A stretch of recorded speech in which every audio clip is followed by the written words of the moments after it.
Hi guys, in this video, I'm gonna be installing a privacy wall of trees in my front yard. So let's get started on the project.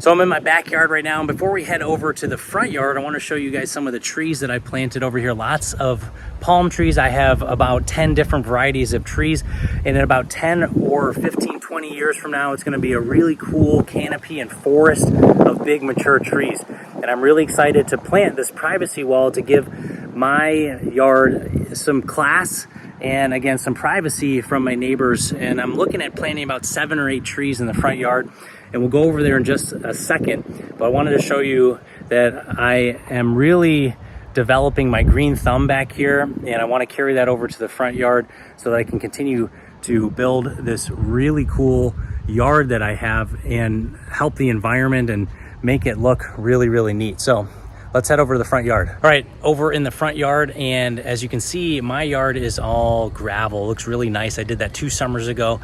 However, if I'm gonna dig a hole, I need to pull about 3 feet or 4 feet of gravel back so that I can expose the dirt and start to dig some holes. So as you can see here along the edge, I'm gonna be putting about 7 or 8 holes. I'm still unsure of how many trees I wanna do, but I want that really tight fitting privacy wall, but also give the trees some room and opportunity to grow bigger in the future, not have them be so compacted. So there's a little bit of an art and a science to planting these trees so that you have a lush privacy wall in the future. So let's take a look at the yard, and then I need to get started with pulling back this gravel. All right, give you guys a better visual here. Here I actually have some cemented pavers that go all the way up in a perfectly straight line, which is nice. So that gives me basically the line along the ground.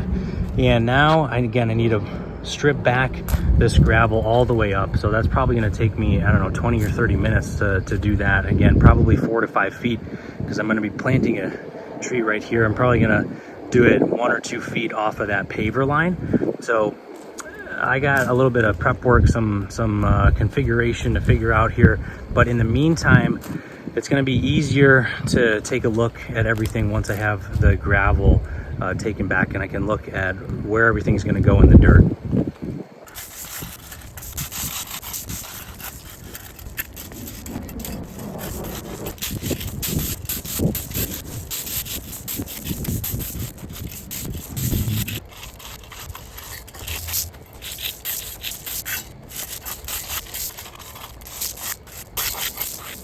I am just about done. That was a lot of work. Rocks, you forget how heavy they are. So again, pulled everything back so I can get this nice clean line to plant trees. And look at this. Unfortunately, the hot Arizona summer, I lost a little oleander plant, and then I also lost my ponytail palm. As you can see, it's not doing too good. I don't know if it'll bounce back, but I've had this thing for like 3 years, so it's really disappointing. The record here now is something like 56 days over 110 degrees. So just the sun coming down through here every day just roasted these plants. So I got to make sure that whatever I plant here is really, really hardy, really drought tolerant. I am going to put irrigation, but it has to be able to take basically direct sun all day from the front, and then the sun sets this way, and then it's going to get hit from the back as well. So it's going to be, this row of trees is going to be in the sun all day. And there are some palms here that provide a little bit of shade throughout the day, but not that much. So now I just need to start digging some holes.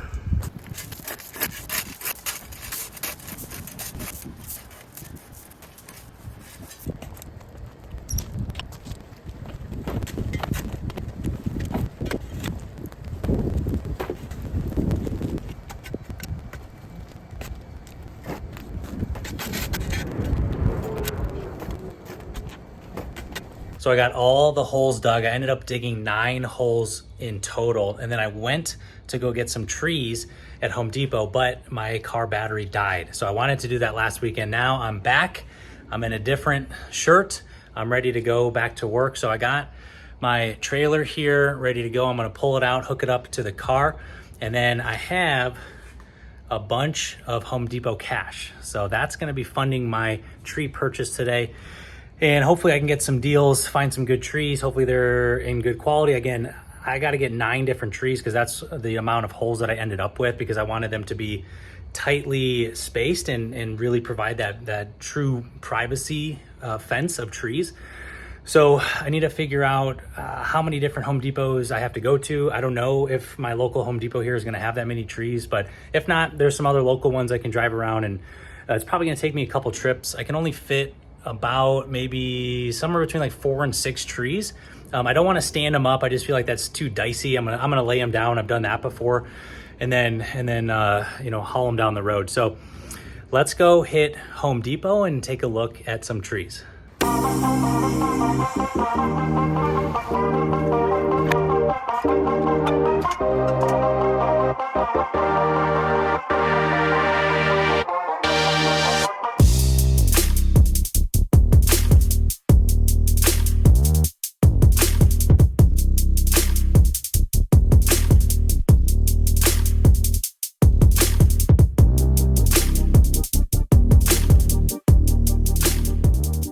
I got 6 trees on the little roller behind me. Now I need to get them in my trailer, strap everything down. And I was only able to get 6 because I only think I can handle about 6 in this trailer plus the trunk if needed. I'm gonna have to come back, get all the grow mulch for the nutrients, and then 3 more trees. So it's gonna take me a couple trips, but I'm really excited with the selection. I got really strong, healthy, hardy trees.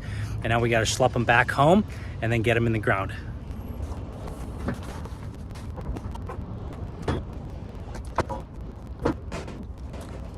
Got everything loaded up. Took me like 10 minutes to load everything. Got 3 different straps on it, make sure it doesn't go anywhere. I got 5 right here. I put 1 in the back. So now we got to carefully get this home, this important load, this precious cargo home, and then we can start planting some trees. Nothing better than driving home with some fresh plants. Say hello to Mr. Ficus. You excited to be in the front garden soon? Very soon? I always tell him he's gonna grow up big and strong. You gotta talk to your plants, tell them they're gonna do really well. Let's get you home, buddy.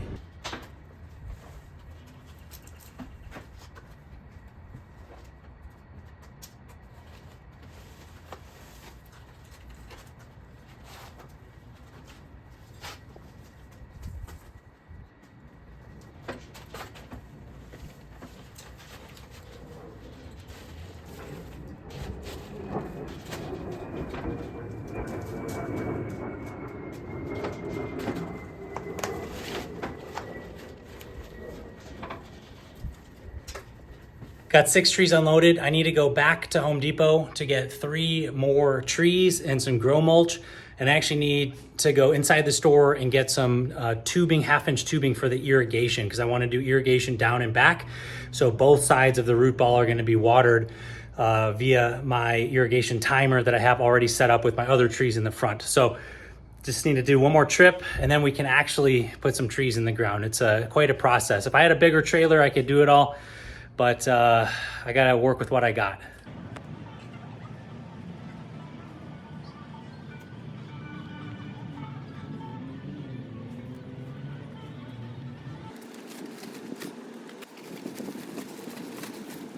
I have successfully transported 9 trees here. You can count them. I got a little forest going on here, and now I need to get them in a line and get them to the side of the yard over here where I dug 9 holes. I got plenty of grow mulch. Grow mulch is a combination of just dirt and mulch. It is really nutrient rich, and I love using it for the roots of these plants to grow super fast here in Arizona. So I gotta pick up all of these plants one by one, move them over to the side, and then I'm gonna space them out. Again, I got ficus and oleander, so I'm gonna kind of stagger them, and then should be a really beautiful design when it's all said and done. So I gotta get work done with moving everything over to the side of the yard. So let's get going.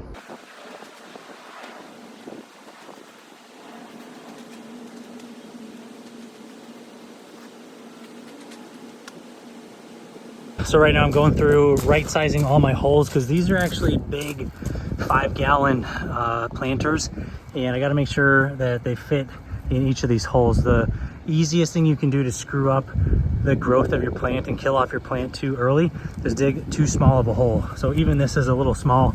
I go a little tighter usually, and I really pack in that grow mulch, so it's usually not a problem. But I want to make sure that these things thrive here in the front yard and establish a root system really quickly. So I'm gonna have to continue to make these holes just a little bit bigger.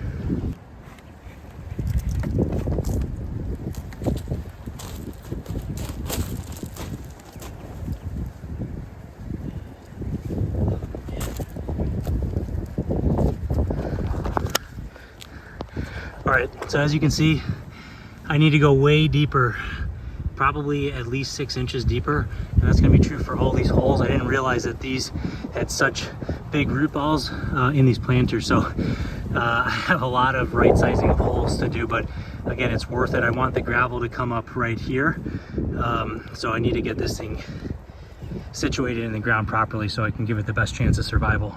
All right, so much better depth here.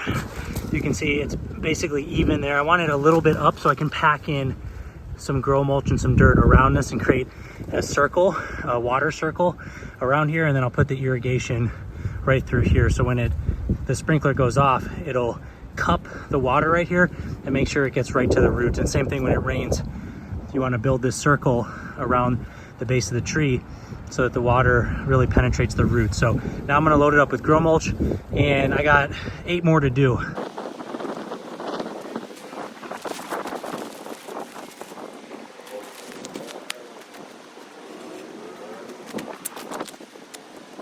All right, guys, good morning. It is day 3 on this project. I got actually 3 trees taken care of in the ground last night, 1, 2, and then 1 more at the front there. I have 6 more to plant. Then I need to do the irrigation, and then I need to clean everything up, put the gravel back, make sure we're good to go. So let's get started.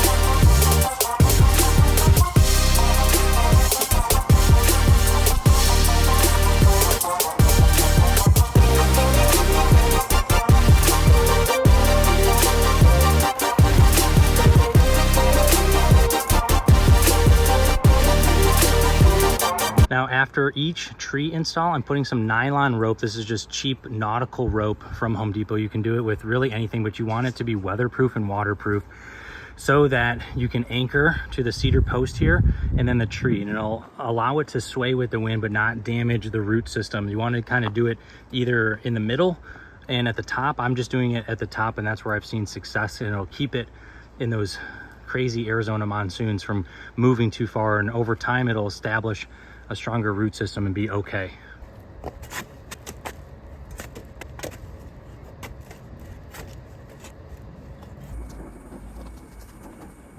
Got the last tree, and now I'm just gonna go over, smooth out all the soil because I need a flat surface to do the irrigation. And I'll show you one more trick to keep out weeds when we put the gravel back. And I also have some fertilizer and some iron over here. I'll show you guys what that looks like. This makes sure that everything stays fresh and green, really strong foliage.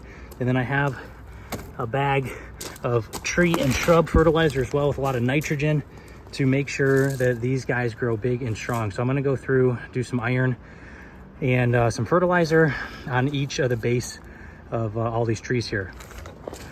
So I'm just gonna do a little tiny splash of this right here.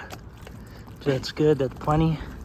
Same thing on this tree, just a little tiny splash. Same thing on this tree. There we go. And now I can go do the fertilizer after I finish all this iron.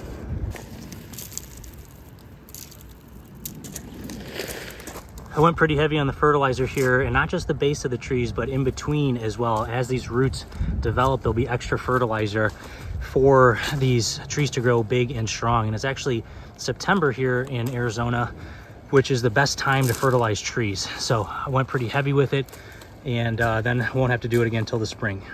All right, a couple hours later this morning, I finally got all 9 trees planted here, all the way to the fence line. It's looking really good. In the future, these things are gonna grow up and obviously add some width and height, and it's really gonna fill in. And you wanna give about a 2-inch gap so that you give those trees ample room to grow. So you don't wanna plant them so tight that it kind of stifles and they're competing for resources and sunlight. So the way that I did it, will take a little bit of time for it to grow in, but in the future it's gonna look money. So now I am on to the irrigation. I actually have a irrigation system set up already for my fan palm over here and some of the plants in the front. So I'm just gonna tap into that and add some 1/2-inch black tubing to go down and back, and add some bubbler sprinklers on top, and then we can call it a day, put the gravel back on top. So stay with me.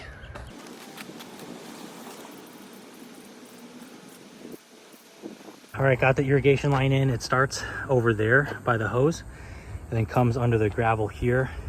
And now I need to put these little bubbler sprinkler heads on. I'm gonna probably do 2 per tree so we get even root coverage all the way down. So it's gonna take me about 10 minutes to pop these on.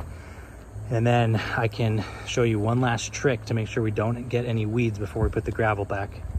All right, so I just turned on the irrigation, wanted to test it for a few minutes, make sure it's working before I bury this line. So I have a little bit of adjustment to do, but as you can see, everything is working really well. I put 2 bubblers on each, and I can adjust it before I put the gravel back on top. Just want to make sure that everything's working. It looks great. I can adjust the little sprinkler head for a bigger or smaller stream. So I just want to do that because once I bury it, it's going to be a lot harder to do that. It's so nice. Look at this initial water for these 9 trees. I'm so excited. All right, here's the trick I want to show you. In Arizona, the crabgrass and the weeds are relentless. So one of the things that I've learned is using pieces of cardboard box to go around the base of each tree, and that will block the weeds, at least for a couple years. And that is in conjunction with some pre-emergent as well, and maybe some spot weed treatment. But as soon as the water hits this type of soil here in Arizona, the crabgrass will just grow like crazy. So I'm going to line the bed of each of these trees with about probably 4 or 5 pieces of cardboard, and then I can start putting the gravel on top to hold it down and keep it weighted. And that is what I've done in the backyard. It has been really successful in keeping the weeds down. And you just want to avoid having crabgrass grow through gravel because it looks so bad, and it's going to save you a lot of time in the future. So use cardboard boxes. The weed fabric usually just doesn't cut it, and the grass slices that weed fabric like butter.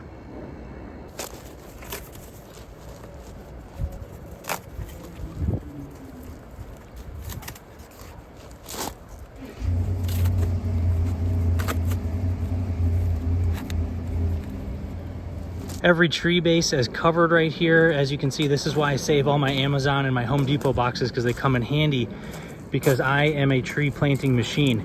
And this is, again, a great tactic for stopping weeds, especially if you're in an environment, a desert environment like I am, where the weeds are just relentless and they don't need really any water to grow. So when they do have a water source down here, they just explode. And I do not want to have crabgrass down this whole way. So the final step of this project is moving all of this gravel back carefully over the cardboard, surround the base of the trees, come up to this back wall of pavers here so I can make it really classy, and then I can reveal to you guys the final product.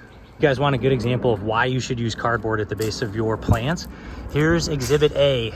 I did not do this because I had not learned the trick yet, and this is a nightmare. I'm gonna have to get on my hands and knees, pull out all this grass so I don't damage the aloe, and put some cardboard down so I can get rid of this, because again, this is the front of my property. This is the first thing you see. So after I finish this project, I'm gonna take care of this because it's just nasty. So use cardboard.